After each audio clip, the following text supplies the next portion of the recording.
നമസ്കാരം. മരുഭൂമിയിലെ ഈ അത്ഭുത നഗരം ഇനി കാലാവസ്ഥയുടെ പിടിയിൽ അമരുകയാണോ? കഴിഞ്ഞ ദിവസങ്ങളിൽ യുഎഇയുടെ വിവിധ ഭാഗങ്ങളിൽ കനത്ത മഴ പെയ്യുമ്പോൾ ഉയർന്ന താപനിലയുടെ ഗ്രാഫുകൾ താഴ്ന്നിരുന്നു. എന്തുകൊണ്ടാണ് ഈ അപ്രതീക്ഷിത കാലാവസ്ഥാ മാറ്റം? അടുത്ത ഒരാഴ്ച അബുദാബിയും അൽ ദഫ്രയും ഉൾപ്പെടെയുള്ള എമിറേറ്റുകളിൽ ഇനിയും മഴ ശക്തമാവുമോ? മരുഭൂമിയിൽ മഴ പെയ്യുമ്പോൾ ആ നാടിന്റെ താളവും ജീവിത രീതിയും ഒക്കെ മാറുകയാണ്. എന്തായാലും കാലാവസ്ഥാ മുന്നറിയിപ്പിലേക്ക് കടക്കാം. കഴിഞ്ഞ ദിവസങ്ങളിൽ യുഎഇയുടെ വിവിധ ഭാഗങ്ങളിൽ ലഭിച്ച കനത്ത മഴ തുടരുമെന്ന് കാലാവസ്ഥാ നിരീക്ഷണ കേന്ദ്രം മുന്നറിയിപ്പ് നൽകുന്നുണ്ട്. രാജ്യത്തിന്റെ പല മേഖലകളിലും യെല്ലോ, ഓറഞ്ച് അലർട്ടുകൾ പ്രഖ്യാപിച്ചിരിക്കുകയാണ്. അടുത്ത ഒരാഴ്ചയോളം ഈ തണുത്ത കാലാവസ്ഥയും മഴയും തുടരാനാണ് സാധ്യത. രാജ്യത്തുടനീളം കാലാവസ്ഥാ മാറ്റം രൂക്ഷമായിക്കൊണ്ടിരിക്കുന്നു. കഴിഞ്ഞ 2 ദിവസങ്ങളിലായി കനത്ത മഴയാണ് യുഎഇയുടെ വിവിധ ഭാഗങ്ങളിൽ ലഭിച്ചത്. നേരത്തെ ഉണ്ടായിരുന്ന ചൂടിന് ചെറിയൊരു ആശ്വാസം നൽകിക്കൊണ്ടാണ് മഴയെത്തിയത്. എന്നാൽ ഇപ്പോൾ കനത്ത മഴയാണ് പല ഭാഗങ്ങളിലും റിപ്പോർട്ട് ചെയ്തത്.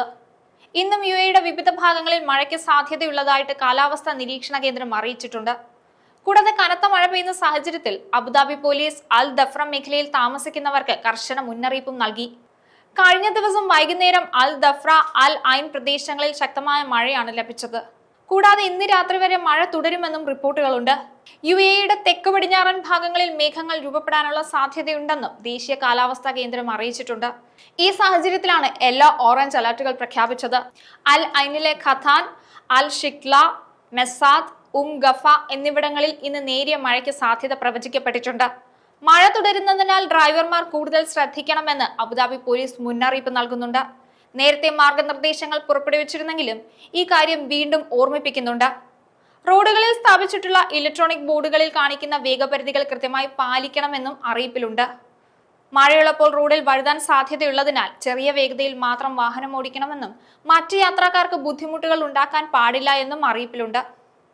അതേസമയം യുഎഇയിലെ താപനില 40 ഡിഗ്രി സെൽഷ്യസിൽ നിന്നും കുറഞ്ഞു. നിലവിൽ അബുദാബി ഉൾപ്പെടെയുള്ള പ്രദേശങ്ങളിൽ മൂടൽമഞ്ഞ് തുടരുകയാണ്. അടുത്ത ആഴ്ച വരെ തണുത്ത കാലാവസ്ഥയും മഴയും ഒരുപോലെ ഉണ്ടാകുമെന്നാണ് കേന്ദ്ര കാലാവസ്ഥാ കേന്ദ്രം വ്യക്തമാക്കുന്നത്.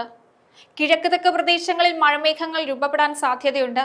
ഇത് കാരണം അൽ ഐൻ, റാസൽ ഖൈമ, ഫുജൈറ എന്നിവിടങ്ങളിലെ ചില ഭാഗങ്ങളിൽ ഉച്ചയ്ക്ക് ശേഷം നേരിയ മഴ ലഭിക്കും. താപനില കുറയുമെങ്കിലും ശക്തമായ കാറ്റ് വീശാൻ സാധ്യതയുണ്ടെന്നും പുറത്തിറങ്ങുന്നവർ ജാഗ്രത പാലിക്കണമെന്നും അറിയിപ്പിലുണ്ട്. മണിക്കൂറിൽ 15 മുതൽ 30 കിലോമീറ്റർ മുതൽ 45 കിലോമീറ്റർ വരെ വേഗതയിൽ കാറ്റ് വീശാൻ സാധ്യതയുണ്ട്. മഴയില്ലെങ്കിൽ പൊടിക്കാറ്റ് വീശാനുള്ള സാധ്യതയും അറിയിപ്പിലുണ്ട്. അതിനാൽ പൊടിക്കാറ്റ് അലർജിയുള്ളവർ പുറത്തിറങ്ങുമ്പോൾ മാസ്ക് ധരിക്കുന്നത് നല്ലതായിരിക്കുമെന്നും മഴ, പൊടിക്കാറ്റ് എന്നിവയ്ക്ക് സാധ്യതയുള്ളതിനാൽ കുട, റെയിൻകോട്ട് തുടങ്ങിയവ കയ്യിൽ കരുതണമെന്നും ആരോഗ്യകാര്യങ്ങളിൽ പ്രത്യേക ശ്രദ്ധ വേണമെന്നും ആരോഗ്യ വകുപ്പും അറിയിച്ചിട്ടുണ്ട്. ന്യൂസ് ഡെസ്ക്, ഈനാട് മലയാളം.